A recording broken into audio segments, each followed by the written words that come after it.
So the place that, so we're going to be talking about topicality. The place I'd like to start is by positing that topicality should be fundamentally conceptualized as an argument about that is grounded in the affirmative's burden of proof. Can somebody tell me why topicality is a voting issue? Yeah.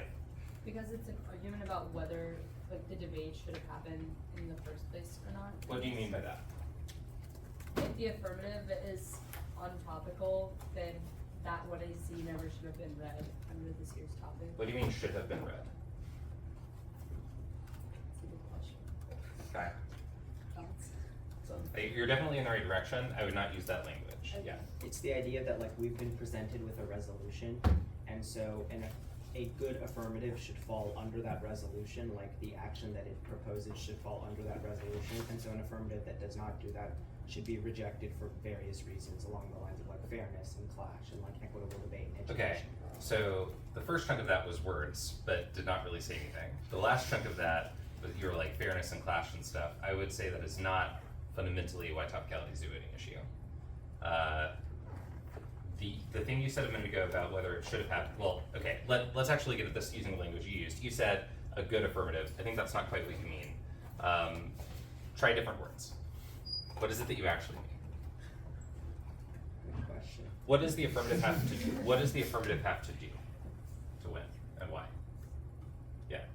The bottom of this is because we got like a 2-hour stock issues talk, Yeah. but the T in stock issues is topicality. The affirmative, one is the affirmative's burdens of proof is proving that it lies under the scope of the resolution. Yeah, so the affirmative role is to prove the resolution true in some way, right? And there are a variety of ways that one could conceive of what that means or requires. And there's a much broader conversation to be had here about like what might alternative approaches to this look like. But if we take as given that the way in which the affirmative must prove the resolution true is by winning that an example of it is good, then if the thing that they have said is good is not an example of the resolution, they have not satisfied their burden of proof, which means that there is no negative burden of rejoinder. There is nothing that the negative has to do because the affirmative has not met their burden. Does that make sense? Now, this is not language that we tend to use for this anymore. If you debate on a circuit where judges kind of talk about this in terms of stock issues, then you are a lot more likely to encounter language that tends this direction, although they will also generally take as given that topicality is a voter for this reason. But I do think this is a really helpful frame to kind of use as a starting point, and we'll talk about why. Because all of the other arguments that we are kind of used to, all the other language that we're more used to using these days in terms of like limits and ground and stuff, fundamentally grows out of some important insights that like this leads to. So we'll kind of unpack this in a second. But does this premise make sense? It's like affirmative has the burden of proof. Until they have satisfied that burden, there is no burden of rejoinder. We are often, so, okay, given that, when we make arguments about why one interpretation is better than another, that is something pretty different than what's going on in a debate in which the affirmative is like, we don't think we should have to be topical, right? When you're comparing two interpretations of a set of words and phrases in the resolution, the argument is like, which of those ways of construing what the resolution means should we adopt, such that the affirmative, has or has not satisfied their burden of proof with this resolution, whereas kind of more sweepingly, like non-topical affirmative is kind of rejecting that premise altogether, and that's a worthwhile set of discussions or like a subject for another day, right? It's like we'll bracket that part. But if we take as given that everyone agrees that the affirmative needs to satisfy their burden of proof, then that is tethered to the resolution, then there are like a few different ways that you can get at some of the results, like some things that grow out of that. So that's what this lecture will be about. So first, we're very used to thinking about, for the most part, as default, topicality these days in terms of competing interpretations. What does that mean? Yeah. It means that the judge votes for whoever has presented the best interpretation of what the topic should be. Right. So, and that is generally understood in contrast to reasonability, which is what? Yeah. As long as the affirmative is reasonably topical under the resolution, the judge should not give facts. So I agree that people often talk about that way. I do not think that is what reasonability should be understood to mean.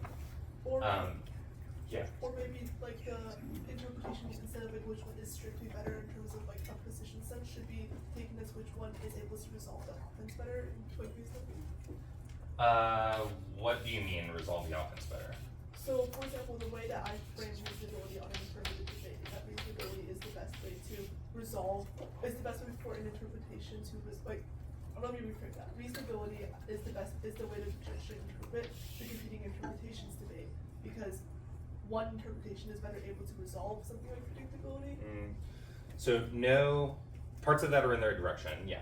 I don't think this is like a great way to explain it, but for like lack of better words, I think that reasonability means that like the affirmative's interpretation is sufficient to resolve a lot of the issues that the negative has, like, or like it's.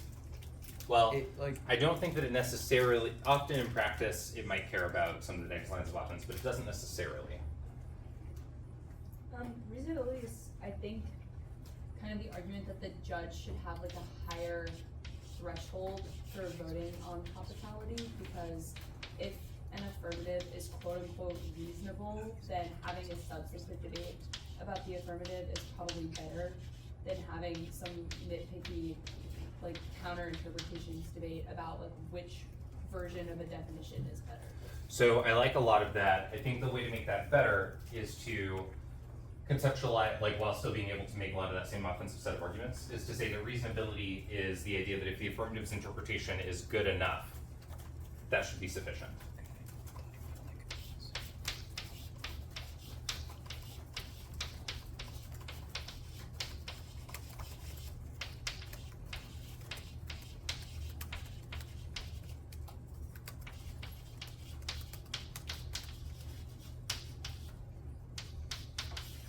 Right. If the affirmative's interpretation of the words in the resolution is good enough, and they meet them, they're topical.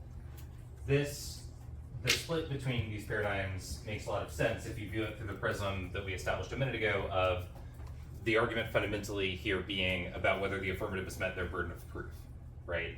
Historically, this was for a very long time sort of taken for granted, that like the affirmative had to be like, here are definitions and stuff that are, you know, a defensible vision of the topic.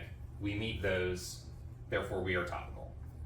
And it was a much later development that the negative began to be much more aggressive about being like, actually, if our interpretation is even a little bit better than yours, and you don't meet ours, we win. Which, honestly, is a little bit counterintuitive. If fundamentally what we're trying to get at here is like, did the affirmative satisfy the burden of proof grounded in the resolution? It is a little bit weird, / is a notable argumentative innovation that the neg shifted to treating topicality the same way that we treat any other argument, essentially. Does that make sense? Does everyone understand these premises? Okay. So given this, thoughts on why one of these, like, if we were to adopt and generalize one of these ways of adjudicating topicality versus the other, what are some of the reasons one or the other might be bad? Yeah. Reasonability would be bad because it's arbitrary. What do you mean by that? Because there's like no clear bright line for what qualifies as good enough. Is there a clear bright line for what qualifies as better?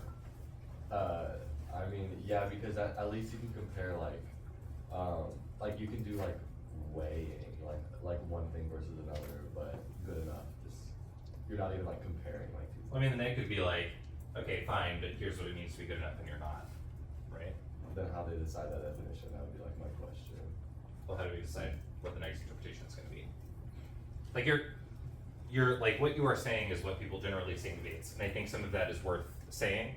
I think if you really interrogate it, it is not the strongest argument against reasonability. Yeah. Maybe the argument that it raised to the bottom in terms of definitions debate is good because it provides the most precise look at the topic. As a reason competing interpretations is good. Yep. Erase. Okay. Well, I mean, if you're defending it, you probably wouldn't want to use the language of race to the bottom. But yeah, sure. Like maybe competing interpretations is well.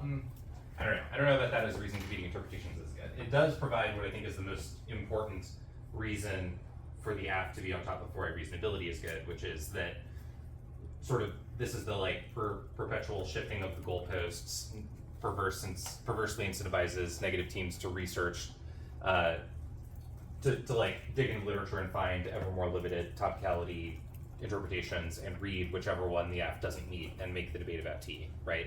And so it's like any of the kind of race to the bottom, substance crowd out type stuff that you'll hear people say fundamentally should explain properly be rooted in this idea. Like this is offense in favor of a way of adjudicating topicality debates that views the relevant consideration not as whether that app is reasonable, but rather whether the affirmative's interpretation of the topic is reasonable. Does that make sense? If the app's interpret is good enough and they meet it, they win. What are some reasons competing interpretations is good? Yeah. It's good. Mm-hmm. Oh. Probably because it incentivizes teams to find like the most precise definitions of like or interpretations of the resolution, I guess. I don't know. So this is what Saturn said I'm going to go to. What do each of y'all mean by precise? Like capital T true definitions of words. Okay. Or maybe rooted in the literature base, which Yeah, is that's a good better for way to say debate, and that like the literature base should be what informs what apps research. Okay. Perhaps, and we'll kind of talk about the concept of predictability at length here in a second, but and slash it being rooted in literature base. But if that's what we care about, we could use that as a metric for adjudicate for assessing whether the affirmative's interpretation is good enough, right? So I don't think that's really intrinsic to competing interpretations. One thing that might be is maybe T debates are good. Maybe teams like doing a bunch of T research and having a bunch of T debates is valuable. It certainly is one of the parts of debate that most closely mirrors what legal practice looks like, for example.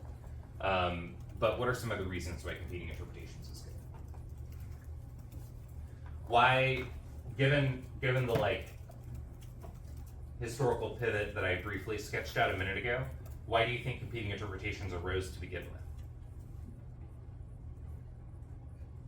Yeah. It's an offense-defense model of comparing the topicality debate.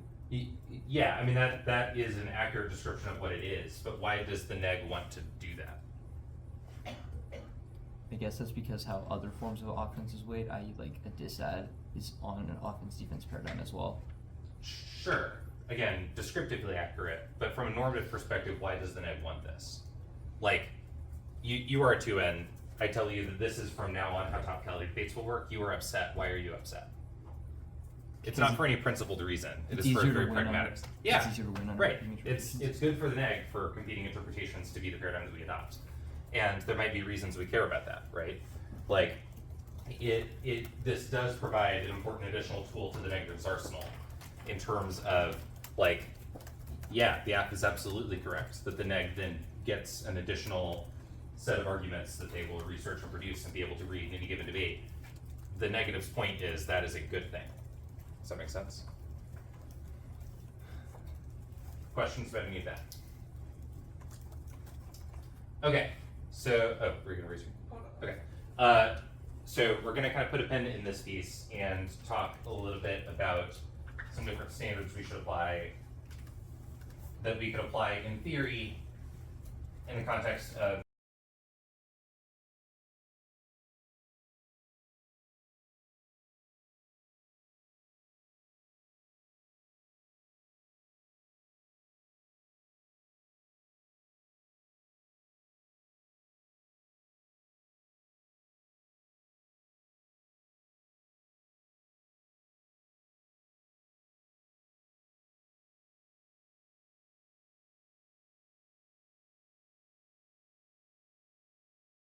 what affirmatives are included or excluded, ground, what arguments does each side have available to them.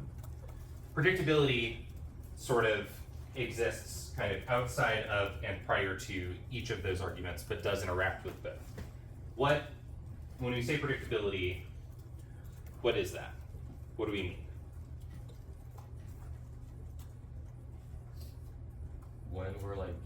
topic as like the negative, what could we like reasonably predict like the affirmative to read? Possibly. It's like, but not necessarily. It is more so what can, like, the key thing that we're getting at here is not predictability of a given app, but rather predictability of the lines and the way that we're drawing them, right? It's predictability of a given interpretation, not of a given weight. Bless you. So when we talk about if a given interpretation is predictable, that does not mean necessarily that you can, predict confidently what app somebody is going to read. But it does mean that you know with confidence what the boundaries are, like what the contours are, what is included and what is excluded. So a few things that are important about this is that it's distinct from predictability of a given app.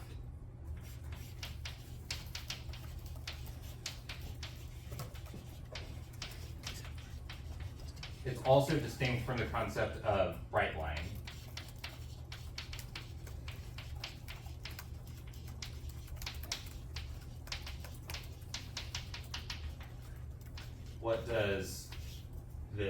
What does that mean? Like when we use language of bright line, what do we mean?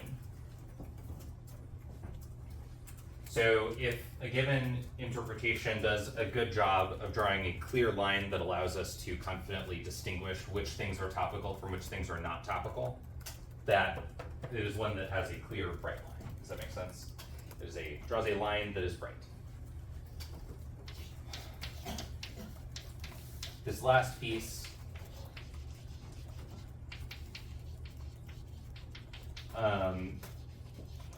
we will talk about more later, or if there isn't time, I'm happy to stay and talk about it afterwards. But it's also distinct from whether a given interpretation is arbitrary. We'll kind of break that down. The reason I'm starting by saying what it is not is all of these are things that very often in high school debates people kind of jumble together such that teams end up talking past each other or talking in really imprecise ways about the concept of predictability. So it is not these things. It is instead, is a given interpretation one that we could or should have reasonably expected to be adopted? Does that make sense? Okay, so the question then becomes, what sorts of interpretations should we expect to be adopted? And how do we decide what things are predictable? And why should we decide what things are predictable in that way? I will start here with the thing that I think Saturn and maybe Johnny, maybe a couple of other people alluded to earlier, which is the way that things are discussed in a given literature case, right? So one basis for predictability might be the way that topic experts in a given field define that term. Why is that cards on the table? This is a thing that I think, given the structure of contemporary policy debate, is maybe the most compelling basis, at least by default. Why is that? If the experts and the people that actually study the field think the definition means something, we should probably interpret it that way because a lot of the literature is about that, and we'll discuss it in detail. Yes. What do you mean by that second part? Like, why do we care about that second part? I guess because it's predictable. Okay, well that's circular. Yeah. So the reason that I think that this is, oh yeah, go ahead. I was just gonna say, I think adding on to that when we are discussing a specific area of the topic, like whatever that may be, like the economy or something like that, if you go off of what like experts in the field, like the general consensus is, then all the evidence we're reading or anything we're talking about is like the same on both sides of the debate, which like makes it. So that makes some sense to me. I think that argument is a little bit distinct from this predictability premise there, right? That has more to do with perhaps drawing on definitions from experts in a given field, or terms of art and the way they define them, is likely to better align with an equitable division of high quality ground, or ensure the availability of comprehensive literature on that subject, because it means that people are writing about each side of proposals that construe it that way. That makes some sense to me. I think that's a pretty smart argument. I think that's a little bit distinct from the predictability premise. I think that how I've always explained it is that a more predictable definition allows both sides of the debate, because it's grounded in a lit base, to be more prepared with evidence to nuance debates. So I think this was Also, the argument that was just made, which is different from predictability. Yeah, and also the risk that a definition is more predictable for app teams at the start of the season should be preferred because it guides research with less stuff. So that's the reason we care about predictability, but it does not tell us why defining it according to the literature base is the best way to determine what things are predictable for policy debate. Is it like because these authors have intent to define, it's more predictable than like a random like old philosopher or blogger who doesn't have intent to define and is just like rambling on about an issue, which would make it more predictable? I'm gonna start keeping track of these premises because these are, y'all are saying a bunch of good stuff that I think is a little bit distinct. That is a good point. We'll come back to that. The missing piece that I think some of this is kind of dancing around a little bit is like, in contrast to the other ways that we'll talk about in a moment that one could determine, that one could, in contrast to the other bases on which one could determine a given interpretation the most predictable. One thing that is intuitively appealing about using the way that it's defined in a given literature base as the basis for determining predictability for policy debate is because contemporary policy debate is so research oriented, right? It's like, it has not necessarily always been true that the way that we approach policy debate it has been quite as like research intensive and kind of policy analysis focused as it is now. But at the point that it is, it makes a lot of sense to be like, given that everyone is going to be digging in, you know, like the structure of it is such that we are going to be digging into these literature bases in a lot of detail to figure out what the available proposals are and like why they're good or bad or whatever. And so it makes sense to be like, the most predictable way to determine which proposals will be included are which ones those experts think are within the bounds of this way of defining these terms or whatever. Does that make sense? An example of an alternative to that might be, so like there was a period of a couple of decades in policy debate where the kind of gold standard for what was the most predictable definition was understood to be how Black's Law Dictionary defines the word.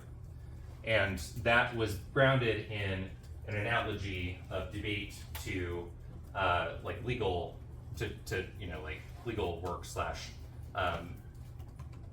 like trial, cross-examination and stuff. And so it's like, the premise embedded in that was like, in the same way that that is a very good, useful kind of gold standard go-to for lawyers, that it is for debate folks as well. Like we just talked about, that is maybe not the case for us, but like it does illustrate that this is not the only way that we can think about what makes something predictable. Another way that one could think about what makes a given definition more predictable is like dictionary definitions / plain meaning.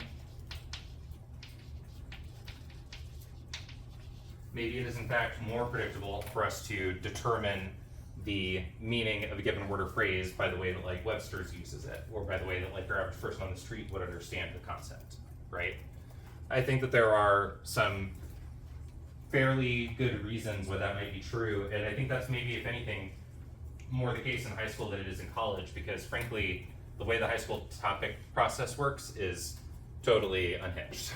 Like, it is not rigorous, it is not careful at all. There's no interrogation of the words and phrases used. There's no like, we should use these phrases instead. We're gonna like cut a bunch of T cards about all these different, like all of that happens in college. It does not happen in high school.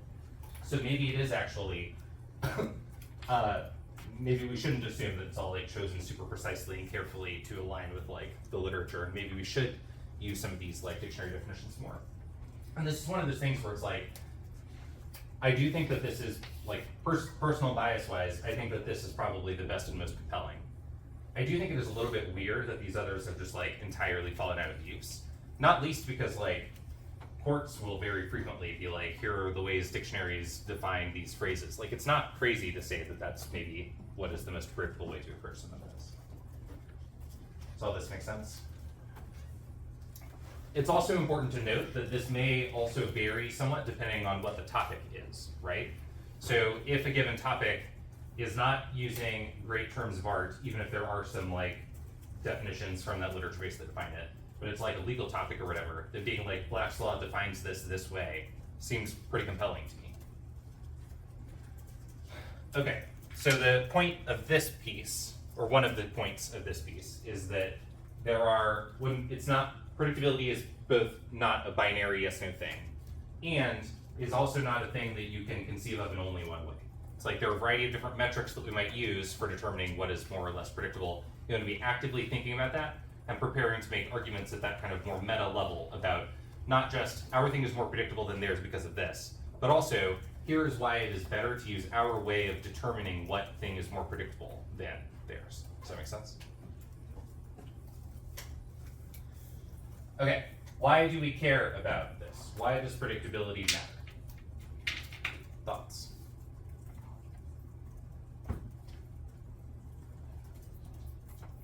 Yeah. Okay, so like in order for like the negative to like meet their like burden of like rejoinder or whatever, they have to be able to predict like in some kind of way what the app is gonna stand up and say. Yeah. So I think that from sort of like a debatey operational, exactly. I think from sort of a debatey operationalizing this perspective, that talking about this in terms of predictability sort of controlling and link turning limits and ground is an extremely useful thing to kind of like add to your repertoire / get used to, a way of getting used to talking about this, right? It's like,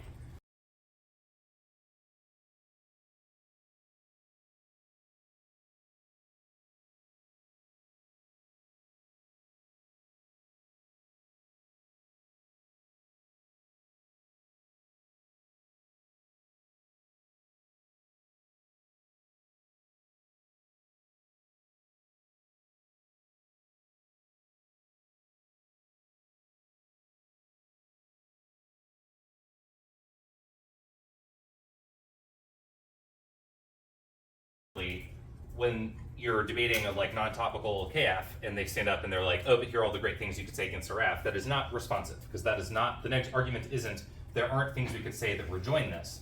The negative's argument is rather that all of that is only useful insofar as it is predictable. Does that make sense?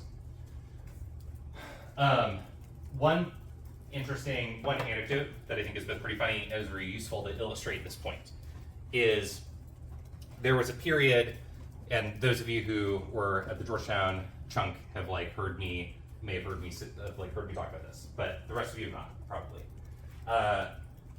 There's this period in the 90s where the neg started getting more and more bold and aggressive with some of the C stuff, especially as like competing interpretations began, kind of taking root, and started routinely forwarding interpretations that did not have a definition attached.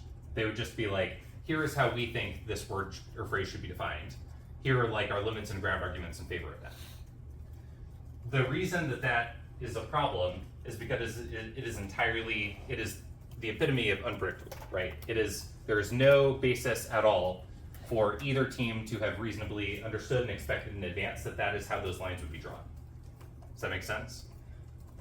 In order to kind of highlight this, what affirmative teams started doing in response was being like, this is really stupid, but if you conclude it's not stupid, counterinterpretation, only our app is topical.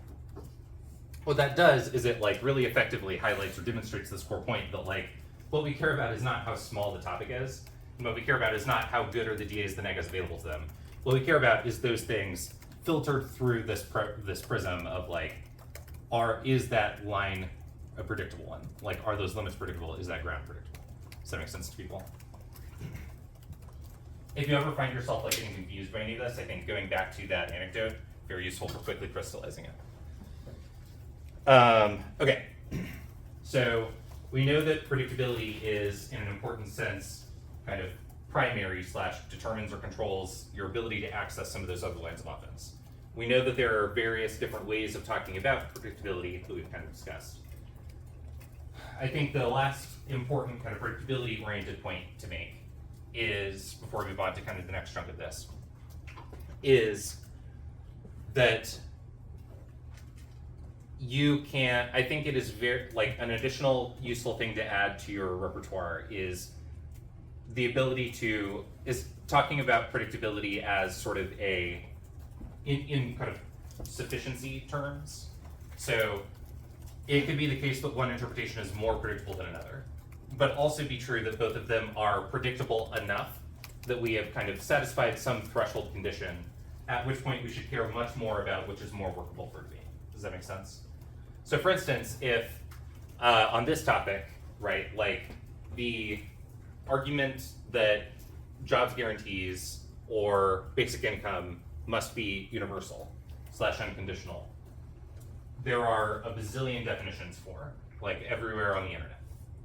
There are a couple of very well worded, highly qualified AF cards that have intent to define and include that say that it does not have to be, and that it can attach various conditions and stuff to them.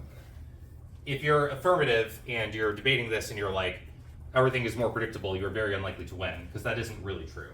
But it also isn't true that the affirmative is in the position that the same position that they would be if their definition was from some random blog, or to your point earlier, like didn't have intent to define or whatever, right? Like that would be a very different context. It matters that for example, for the like job guarantee doesn't have to be unconditional, job guarantee can be unconditional. It matters that that is like the primary author, like one of the 4 primary people writing about jobs guarantees for the past 30 years. It matters that it is, you know, a thing that anyone who is doing T research would have come across pretty quickly.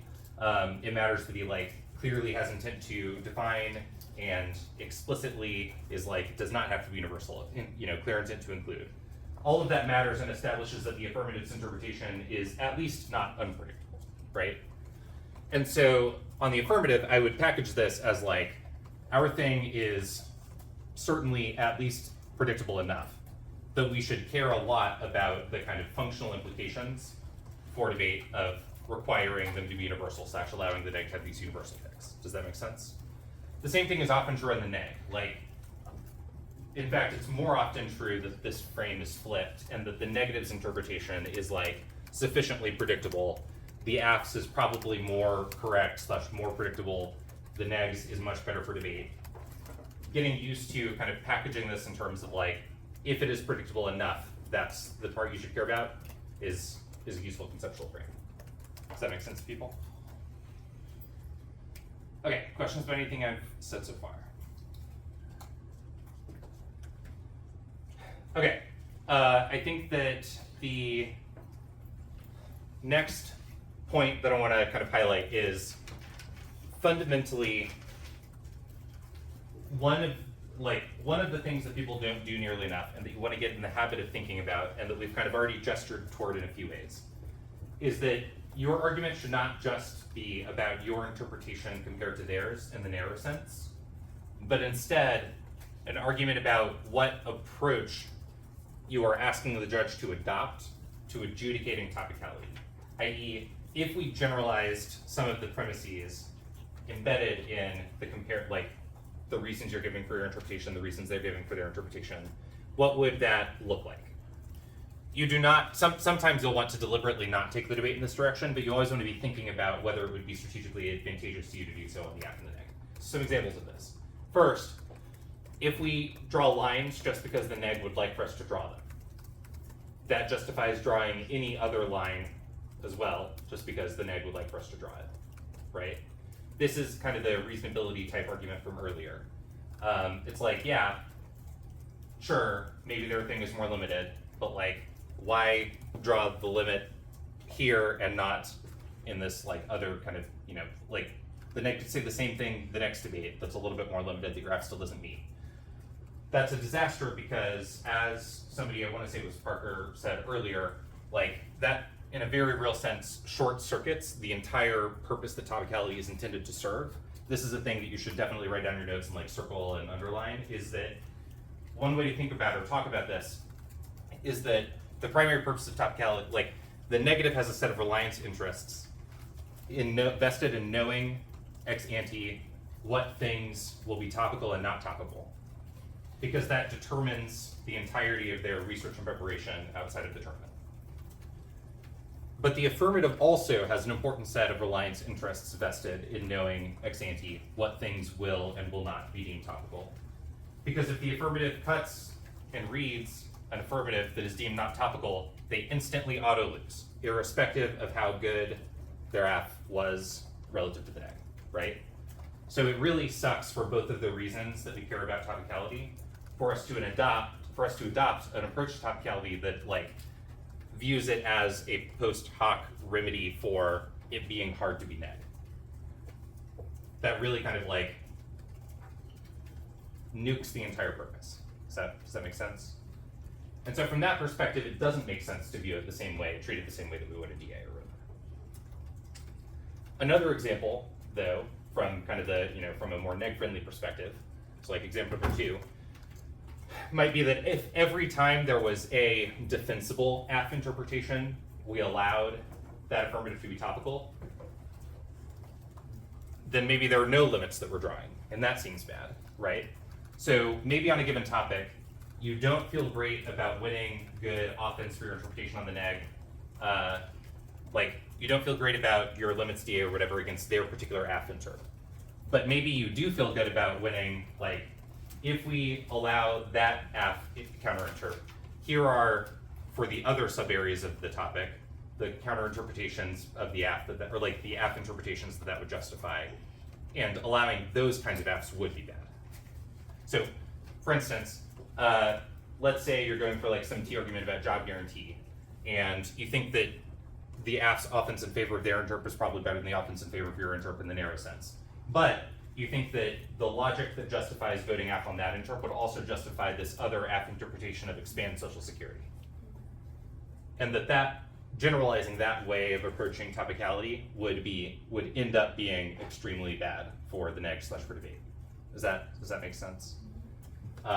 This is, again, it's like whether you want to expand the scope of these debates or not depends on the particular context. And you also do want to be very clear, you want to be careful about how you package some of this. It would be very easy for this to get very confusing for the judge. But if you kind of package it properly, it won't be. A few other very quick things. Functional limits. You should debate them out in more sophisticated ways than y'all are currently doing. It is not about, just like with regular limits, it's not about the number of affirmatives, but what kinds of limits are being introduced and the nature of those limits, right? So if your approach to functional limits arguments right now is just like, I'm gonna shotgun like, they have states, they have K, next, then you're dramatically ambiguizing this set of arguments. The purpose of this should instead be to compare your vision of what debates would look like to the other team's vision of what debates would look like. And you want to kind of be talking as richly and descriptively as possible, especially in the final rebuttals, about why one of those sets of debates is, more valuable. It's like debate is a social system. Everybody is always going to adapt. Like AF teams and neg teams will always figure out ways to compete. But why are the ways in which each side would adapt under their interpretation, like worse, more stale, less pedagogically valuable, less fun, less interesting, less worthwhile, more brain dead than yours? One example of this, of many, is on this topic to say that affirmatives must be universal is the same as to say that the negative gets universal picks. The neg wants to say it is bad for the affirmative to not have to be universal because it means the AF gets to say things like the tubercle AF or whatever, right? But also that it is good for the neg to get universal picks because functional limits structurally requires the AF to have a strong universality key warrant in order to be strategically viable, right? But the AF wants to point out the AF A maybe does want to like fight the good fight on like actually we should get to read some of those like non-universal AFs. And maybe there are reasons that's really important. For example, if the neg gets the state's counterplan, maybe it is important for the AF to be able to like deal with that in some of these other ways. But more importantly, the AF wants to say that the neg's kind of like topic education / topic debate oriented arguments are exactly backwards. Because if the neg gets universal picks, what that actually does is it renders the big core of the topic affirmatives, like the Green New Deal jobs guarantee, for example, strategically non-viable. If the negative gets universal picks, the affirmative shouldn't be able to ever win a single debate reading any of the core topic affirmatives. Because the negative can always be like, here's our pick out of this one person getting a job. Does that make sense? This is the reason, that there are a few reasons, but this is honestly the biggest reason why, while on face, it seems like the Tuberville T debate, for instance, should be extremely neg leaning, it is actually quite hard if the AF executes properly to win that debate, because a lot of the sorts of things that are the reasons that we might not want to allow that kind of AF to be topical are actually made worse by allowing the neg to be the one that gets to say, don't do it universally, instead of the AF getting to be the one that says, don't do it universally. Does that make sense? The reason this connects to that kind of like functional limits conversation is like, none of this is stuff that you would ever arrive at, much less be explaining in depth over the course of multiple minutes like you should be doing on both sides. If your approach to this is just like, we need good for functional limits because we get universal pick. And the AF is like, you don't need universal pick, you have states counterplan. It's like, good job everyone, what are we doing here? Yeah. Does this like also work in the context of like previous resolutions with subsets? So like in the area means all of the AF is just like it inverts the burden because you just like you read all these small F's on the neg. Is it like the same for other resolutions? In the area I guess the difference is I cannot think of a resolution where there was a subsets argument like that was defensible. Whereas here there are good cards that say each side of the thing. Does that make sense? So like the bigger issue with like in means all of or whatever is that it simply doesn't mean that.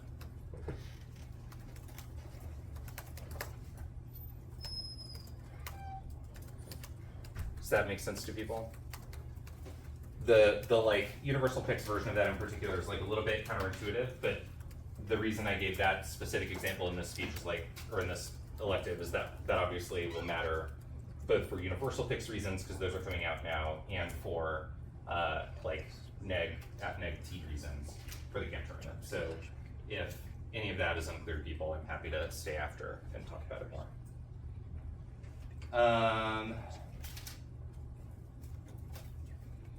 Okay. The last thing I will say, and then I'll open it up to questions / we'll wrap it up, and I'll stay for another like 10 or 15 minutes for anyone who wants to hang around and ask questions, is in all debates, including Topicality debates, you want to, at the top of the 2NR or 2AR, make very clear to the judge what the comparison is that they need to make, what the debate should hinge on, what the comparison is they need to make, how they should go about deciding who wins or loses. You do not want to jump straight into your argument, or even jump straight into comparing your argument to theirs, without first making clear to the judge what the issues are to be decided. A couple of examples of ways that you might do this in these debates that kind of map to some of the principles we've already talked about are, for example, if you are giving a 2AR that is oriented around a lot of this, like drawing this line would justify drawing this line in any other context type offense, then you should lead off by pointing out that that is the relevant comparison. Is like, this debate is not just about their particular interpretation versus ours in the narrow sense, but instead about whether, if you adopt that approach to adjudicating your topicality, that is net good or net bad. Here is why it is net bad. Now, like, here's the rest of the 2AR. Does that make sense? Same thing on the neg if you're doing that. Or alternatively, if you're giving a 2NR that is just narrowly about like your interp versus theirs or whatever, then you would want to be like, the deciding question here should be, is it better for the neg, for the AF to get to be non-universal, or for the neg to get to like have universal picks or whatever? Like, here is our signature offense compared to their signature offense. Now here is like the rest of the 2NR. Does that make sense? Like, make very clear what the core comparisons are you're going to make.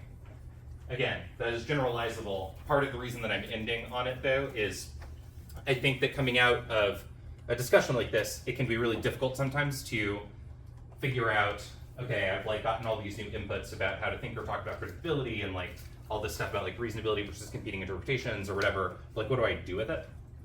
And I think that hopefully that, you know, kind of starts to gesture toward a blueprint for how to think about it, but also how to translate that into your actual speeches. Questions? Yeah. Can you remind me what the implication of when you were talking about how both sides have a vested interest in knowing like what things will be topical ex ante, like what the implication of that discussion was?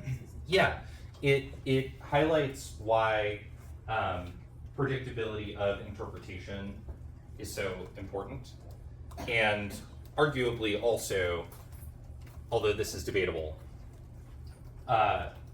may highlight why reasonability is a much better paradigm. Reasonability, at least understood this way, not as like app is reasonable or whatever, right? But reasonability understood as like if the app's interpretation is good enough, they should win, is much better than competing interpretations, because the question here is like, is there a reasonable, like, is it reasonable for the affirmative to have concluded when they were researching this topic that the affirmative they are producing is one that is topical? Because if so, then maybe it is bad for us to just zap it. Does that make sense? Similarly, if topicality is viewed not as just like one more arrow in the quiver for the neg, but instead is viewed as like the affirmative should only win if they have affirmed the resolution, then it makes sense to say that topicality is an argument the negative needs to be able to go for if there's an affirmative that is like clearly out of bounds, but is not something the neg should be able to go for the rest of the time, because that doesn't actually help it serve its purpose of the neg being able to predict in advance what sorts of affirmatives they need to be ready for, and then research and prepare for those. Does that make sense? If I were neg, one thing that I would say that kind of cuts back against some of that is that, in fact, especially given how large contemporary, like modern policy debate topics are, and how much more aggressively strategic the app is about what sorts of proposals they, like what apps they cut and read and stuff, because that's another piece of this. Historically, apps would be way bigger than they had to be. They would just be like, oh, here's like a core topic thing, I'll just say that, in ways that do not really map to the way people make decisions now. So if I were neg, I would say, sure, it being predictable is important, assuming your interpretation is anyway. But we should not adopt reasonability as a paradigm, because as long as like predictability as a threshold condition is a sufficient constraint on this, like the neg can always just contrive a more limited thing, right?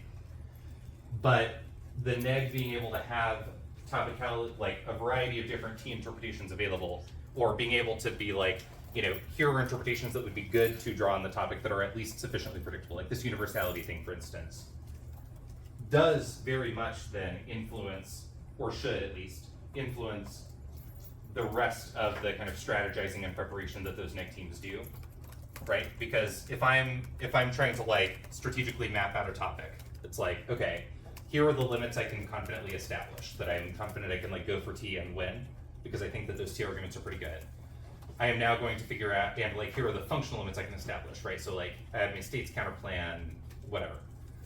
What are the apps that are within those more limited boundaries and have a good answer to those core neg generics? Now I'm going to do a neg to those, right? So it's like this process of figuring out how do you make the universe of available affirmatives more limited? How do you further limit that to like apps that are strategically viable in the face of various functional limits, and then orient your negative preparation around those? So being able to say, like, for example, the neg being able to be like,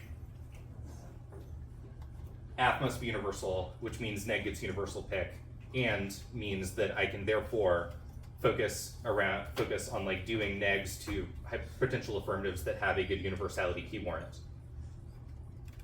Makes sense, right?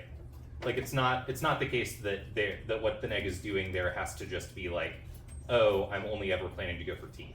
It's rather that this kind of competing interpretations approach to topicality does have important downstream implications for the rest of the neg's substantive strategizing and research. Does that make sense? Which also partly connects back to the comment I made earlier about like, you want to be getting much deeper and more descriptive about some of this than just like, oh, here's a functional limit. It is instead what are the limits that you're drawing? What are the functional limits you're building in, et cetera? What are the downstream competitive incentives that produces in terms of like how that topic unfolds, what kinds of research people are doing, what kinds of debates we're having, why are those good, why is that much better than the model that that the other team is positing? Does that make sense to people? On an app that's universal, wouldn't a pick out of a certain group be not textually competitive? Unless you named every single person. So, A, textual competition is stupid / indefensible. B, it would be because the argument is that basic income or job guarantee as a phrase means universal.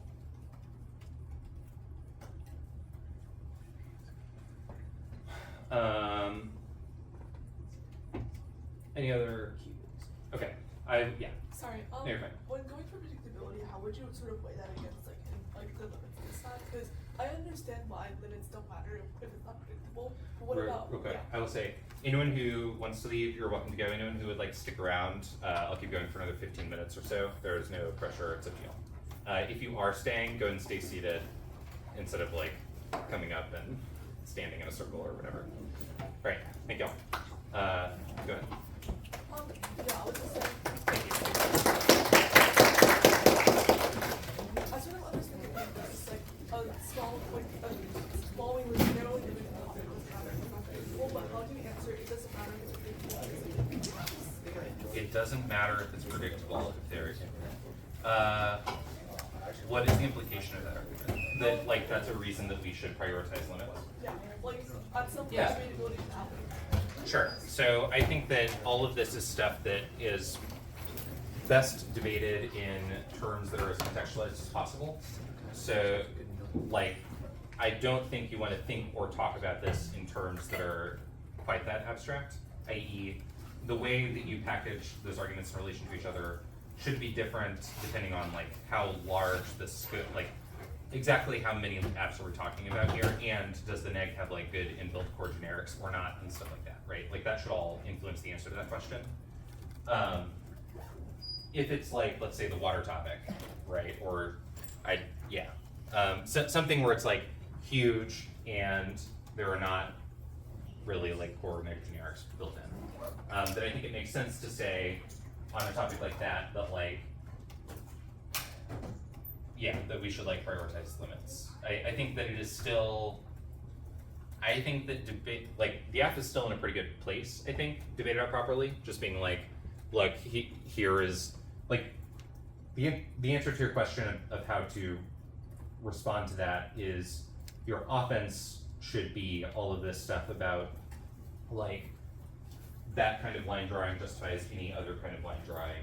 They can simply go for a more limited topicality interpretation every debate. That sucks, that's really stupid. And then you want to compare that to your vision of the topic where maybe the neg doesn't have a bunch of great generics or whatever, but like there are still certainly things the neg can say. For example, they can like learn to go for a critique or whatever. Those debates are better than us having endless stupid topicality debates. And you also want to point out that it's not like the implication of the neg's vision here is that the neg has all of these awesome, like, even if their vision of the topic is super limited, if it is limited in an unpredictable manner, then it isn't the case that it is like a defensible basis for the negative's approach to preparation for the topic, which means that the endpoint of this is just more T-debates, not that we have awesome high-quality focused debates on the substance of that core set of affirmatives. Could you explain that last part, what the defensible basis for it? Yeah, no one who was researching this topic would have concluded that there's like a predictable basis for thinking that this is the line that would be drawn. Ergo, it's not the case that it provides a solid basis for like, here are the like set of negs we're going to produce or whatever, right? So what the neg is actually saying there is you should vote neg because there are a lot of apps, not you should vote neg for a model of focused in-depth debate on a small number of apps. They are like vote neg because it's hard to be neg, which doesn't, it's like, so? Yeah, I think that makes sense. Do you think it would make sense to say that like like a limited topic does not necessarily equal debatability because of like the stuff that you've just described? I don't know what you mean by debatability. Or like having a limited, I guess I'm just restating what you said. I think that makes sense. Okay, Yeah. yeah, thank you. Well, yeah, restating what I said with like more buzzwords / jargon, Yeah. which you should deliberately strip out. That makes Yeah. sense. You talked about how like framing predictability in terms of sufficiency is useful. Are there any like convincing? At least in the final rebuttals, like there's Yeah. obviously a place for some of that in terms of like information density earlier on, but Yeah. Is there like are there convincing arguments to that on that? Sorry, for what thing? Like the like framing predictability as like a sufficiency thing rather than a yes no thing. Oh, okay. Are there what on the app? Like I don't know, like convincing arguments as to why that's not a good model. Yeah, so I mean, first I will say, this is all like a toolkit that's available to either side whenever, right? So like the example I gave earlier of like universal stuff is a case where I think that the app is actually the one who wants to posit that frame of like sufficient predictability. But anyway, if the question is, can you effectively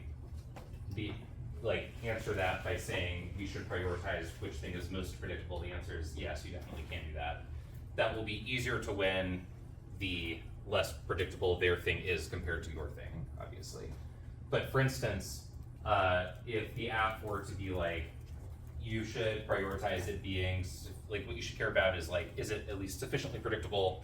And I'm now going for this universal fix thing, I would be like, number one, they aren't, here's why.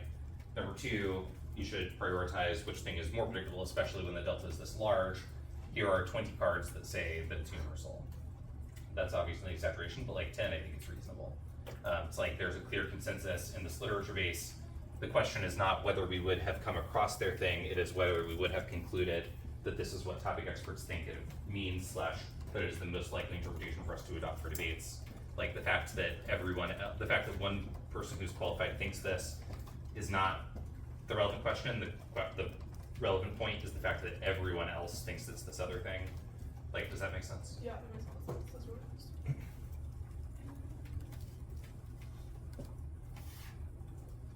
I've always been taught to go for like the dictionary definitions / plain meaning thing for like words that aren't necessarily germane to the topic. So like for example, percept sets. Do you think that makes sense? Yeah. Okay. I mean, I think all this is a toolkit. There's not a single right answer.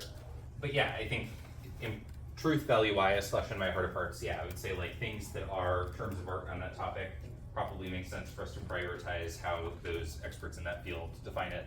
For things that are not, probably makes sense for us to prioritize plain meaning stuff over like some court case from 1850 or whatever.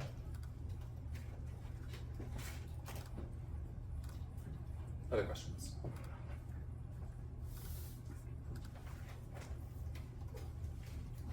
Okay. You sure? I can, if absent y'all asking other questions, I will start rambling about a couple of other T arguments on this topic for anyone who is interested in sticking around. But if you have other questions about stuff we've already talked about, you should ask them. And Okay, then sorry, last again, question then yeah. is that I guess I'm a bit confused as to the like link between like the negs topicality, like competing improve stuff, and like always going for topicality as being an impact. Because we've talked a lot about how yeah. I guess I'm a bit confused how that would be explained in the two. Yeah, so I think that the first and most important argument is not that, and is the purpose of topicality is just to, test whether the affirmatives met their burden. And each team has a set of important reliance interests vested in knowing ex ante what affirmatives will and will not be deemed topical. The fact that the next interpretation is in narrow sense a little bit more limited does not establish that we should have reasonably been expected to have concluded that this path was not topical. ergo it is bad for us to lose. And similarly, the fact that their thing is a little bit more limited does not mean that they had a reasonable basis for concluding this app would not be topical, ergo they should have done an ed. It's like, not our fault they're unprepared, not our fault. And actively bad to like vote no on that. But I think that, and then you want to kind of unpack why that, like, embedded in that is the degree to which it controls / turns their ability to access any of their limits or ground offense, because limits and ground only good insofar as they're predictable, blah, blah, blah, blah, blah, right? But the answer to the question you actually asked, which is about it both justifying and competitively incentivizing goalpost shifting, neg always going for T, that kind of stuff, is that if you adopt an approach to topicality that gives the neg a win every time their interpretation is even a little bit better than the app's, then they are enabled and competitively incentivized to spend all of their time coming up with a bunch of different T interpretations that are each like a little bit more limited, or provide the neg a little bit more ground or whatever, and then just like make each debate about whichever one of those the app doesn't meet. That's the premise. So, how do you think establish a bright line, I guess? Like, would you just like name all the apps that are possible under the input? So the bright line part of this, you should think about as like, so like must be universal is a good example of a thing that establishes a crystal clear bright line, right? It's like it either is universal or it is not. It either does apply to everybody or it does not apply to everybody. Substantial equals like X percentage or X amount may have other issues, but it establishes a clear bright line. It's like either it does rise to that threshold or it does not. Substantial is important is a good example of something that does not establish a clear bright line. It's like, how do we know which things are important? How do we know which things are not important, right? The point I was making earlier is just that is an important set of questions, but is a different set of considerations than the question of like whether the interpretation is predictable. It could be true that it is predictable for us to interpret substantial as important, and be true that interpreting substantial as important fails to provide us a clear bright line for distinguishing between what affirmatives are and are not topical.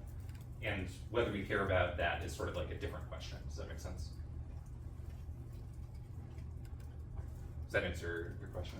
Also, like, okay, so then like when you name all these apps and that are under your interp, what does that do? When you name, what is it? What does that do? Yeah, kind of like what does that prove? Like you're asking, like when people forward a case list, why are they doing that? The idea is you want to make clear what your vision of the topic looks like compared to their vision of the topic, and then the entire debate really is about like which of those is better. With the important asterisk and some of the other stuff we've talked about today of like, there was actually another debate that can also occur, which is like broader than just like beyond the question of just your interpretation versus theirs. What would your way of approaching adjudicating topicality look like / produce versus theirs? But yeah.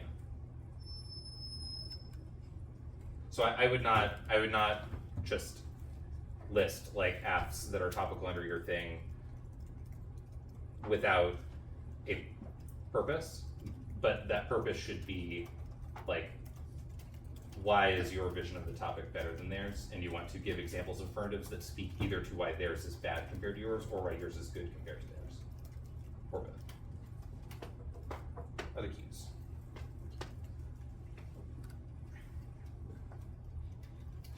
Cool, I think we will call it there.